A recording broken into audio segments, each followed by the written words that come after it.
প্রত্যেক রবিবার গাধা কেনাবেচার হাট বসে। নাসিরুদ্দিন প্রত্যেক হাটে একটা সুন্দর গাধা এনে খুব কম দামে বিক্রি করে চলে যায়। একজন ব্যবসায়ী ব্যাপারটা লক্ষ্য করল। আবার গাধা নিয়ে নাসিরুদ্দিন যখন হাটে এলেন, ব্যবসায়ী মোল্লাকে ডেকে বলল, আমি চাষিদের দানা চুরি করি, চাকরদের মজুরি চুরি করি, কিন্তু তবুও আপনার মতো এত সস্তায় গাধা বিক্রি করতে পারি না। আপনি কি করে এত সস্তায় গাধা বিক্রি করেন যদি বলেন? এবার নাসিরুদ্দিন মোল্লা বললেন, কি করে সস্তায় গাধা বিক্রি করি এটা বুঝতে পারছেন না তো? ব্যাপারটা তো খুবই সোজা। আপনি দানা চুরি করেন আর মজুরি চুরি করেন, কিন্তু আমি গাধাই চুরি করি।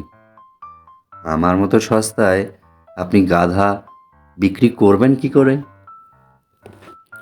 নতুন নতুন গল্প পেতে লাইক, কমেন্টস এবং সাবস্ক্রাইব করুন।